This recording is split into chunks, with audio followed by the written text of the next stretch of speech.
กันทักทายสบายดี FC บ่าวอาจารย์สมนกบดสุขุทุกคนวันนี้ลูกพี่ใหญ่เพิ่นมาปรับหน้าบ้านให้น้องสาวเพื่อเตรียมใส่งาน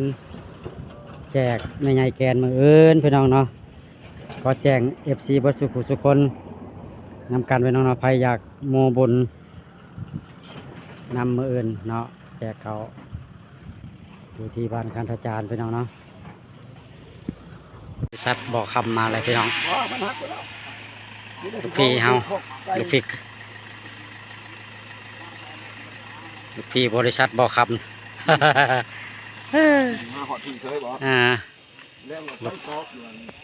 ลูกพี่บริษัทบอกคำคาดที่นั่นมอน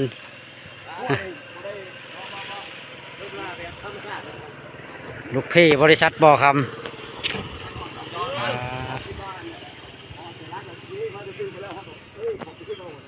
เล็กน้อยได้เจ้ามาแล้วฮะเราจะเห็ดเองดอกนะได้ท่อมาว่าทักทายสบายดีพี่น้อง FC บ่าวอาจารย์สมสนุกคนมากมายเบิดสุคนเมื่อนี้ถือว่าเราได้ให้ใหญ่เพิ่นเนาะให้ใหญ่เพิ่นเอารถดุดมาปรับหน้าเฮือนให้น้องสาวเพิ่นเนาะเพื่อเกียม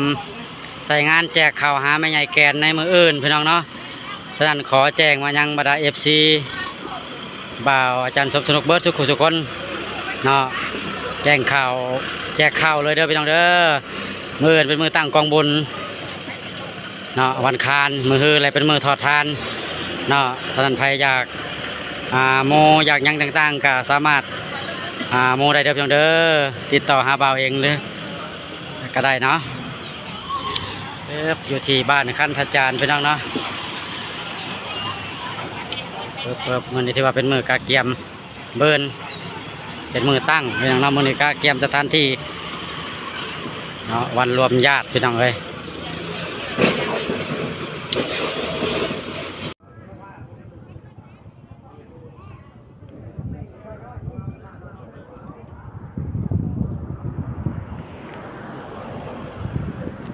ขอกราบทักทายสวัสดีพี่น้อง FC บ่าวอาจารย์สมสนุกคนมากมายเบิดสู่คนพี่น้องเนาะ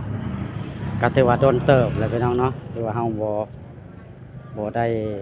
ถ่ายคลิปลงช่องพี่น้องเนาะเนื่องจากว่ายุ่งยากภารกิจเวียกงานหลายอย่างหลายแนวพี่น้องเนาะก็ถือว่าบ่ค่อยมีเวลาที่จะบันทึกคลิปต่างๆนะก็ถือว่ามื้อนี้ก็สิบันทึกความทรงจำเนาะเพื่อเก็บไว้เบิ่งในยามคิดฮอดเนาะเก็บไว้เบิ่งในยามคิดถึงเนาะอันนี้คือทางครอบครัวสิงคำเนาะก็คืออีแม่แกนของเฮากระดังที่ FC ได้พูดนำกันเนาะเพิ่นได้เสียชีวิตไปแล้วเนาะในมื้อวันที่เท่าใดวันที่1เนาะก็ถือว่าชาปนกิจศพก็ถือว่าปลงเป็นที่เรียบร้อยแล้วเนาะกับมื้อนี้ถือว่าเป็นมื้อที่ลูกหลานญาติพี่น้องได้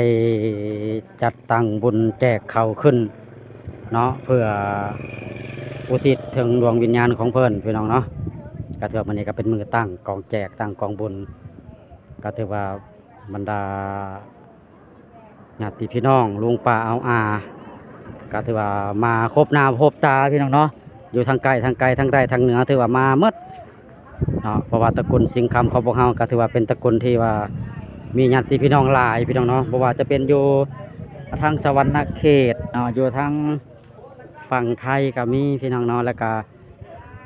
พี่น้องในบ้านนี่แหละพี่น้องเกือบว่าจะเปิดบ้านนั่นแหละพี่น้องก็ถือว่าตอนนี้ทางพี่น้องญาติพี่น้องเฮาก็เริ่มมาทยอยมาหลายแล้วนี่ก็พี่น้องทางสวรรณเขตแล้วก็พี่น้องทางบ้านใกล้เคียงอะไรพี่น้องนะเพิ่นก็เริ่มทยอยมาหลายแล้วอากาศถือว่าร้อนหลายพี่น้องยีพาพี่น้องมาเลาะเบิ่งญาติพี่น้องเฮาหลายมากหนาหลายแต่เป็นทีมงานปะครับ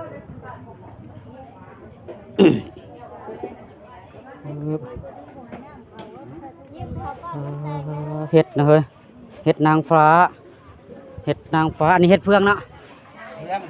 เห็ดเฟืองอันนั้นคนเห็ดบดไว้อ้อมลงอันนั้นเนาะอ้อมใส่ผ้าขาวแต่ปกติเป็นวายไปเลยแต่ว่าเขาลืมไปเมื่อวานนี่ไปสวรรค์เมื่อวานนี่ลืมวายมา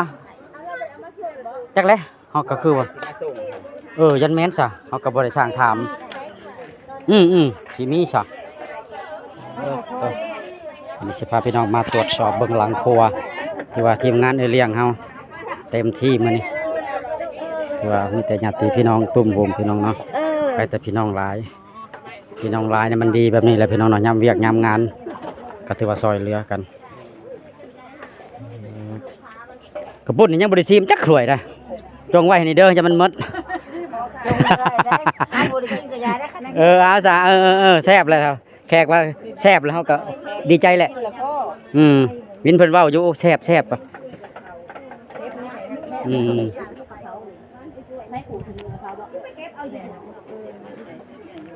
ครับทีมงานเลี้ยงเขา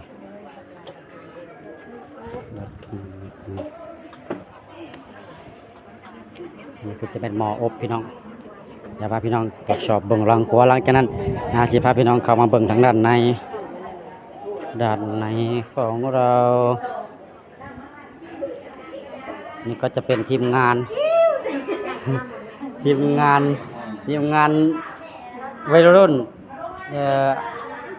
ทีมงานวัยรุ่นโรแม่ 3K บ่ 3K บ่36บ่อันพวกกันนั่นนะฮะเนาะสิว่าคักเนาะตีหมู่ตีเขาไปถ่ายลงคลิปเชียงเงินฉับแน่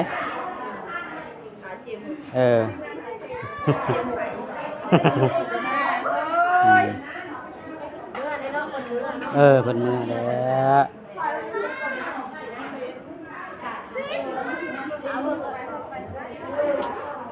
จะเป็นบรรดาพี่นางทั้งหลาย 3-4 นั่นหมดนี่ก็จะเป็นทีมงานลุงป้าอาวอาเนาะทีมงานเอื้อยเพิ่นน้องเพิ่น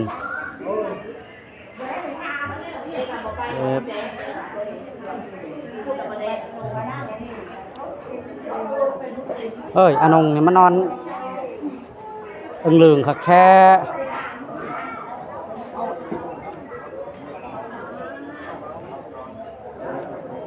นี่รถไฟอันนั้นลูกไม่รู้เฮ้ยอันไหนเนี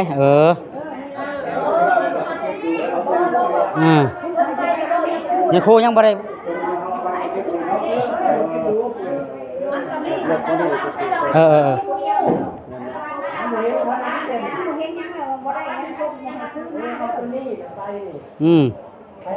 อันไหนจ้ะอันกองแจกเอาไปตอนใดจ้ะไปธาตุอันนี้พูนอันนี้พวกกองแจกอยู่พุ่นใช้รถน้อยจังบ่เบิดบ่เราลงเอายาคู่เลยดิจะน้อยมากเลยก็เอาไปเลยรถ3 คัน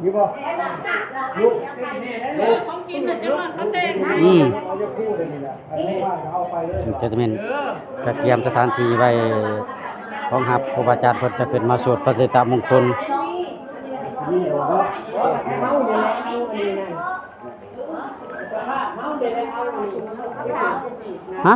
เป็นได้หมดว้ายยังมาใส่บัดนี้นะเอาเนี่ยมาสีดแล้วจังซี่นั่นอันซอขีดหมดเฮ้ยเจ๊ไปแล่นด้วยบังรถในห้านนี่ขีดเข้าเดียวมันก็ตายดอกโอ้หมดพี่น้อง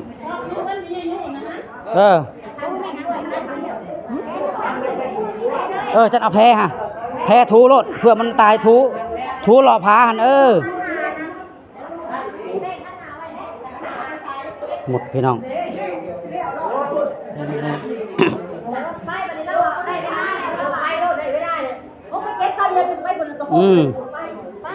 ไปฮะเพื่อให้สิมอดพูนน้ำอยู่ท้ายรถกระบะผู้จิบไปตุกผู้เข้าไปแล้วตอนนี้ก็กำลังเกียมพี่น้อง เตรียมสิไปป่าไปเก็บดูปะปะปะปะไปไปเด้อไปเด้อไปเด้อ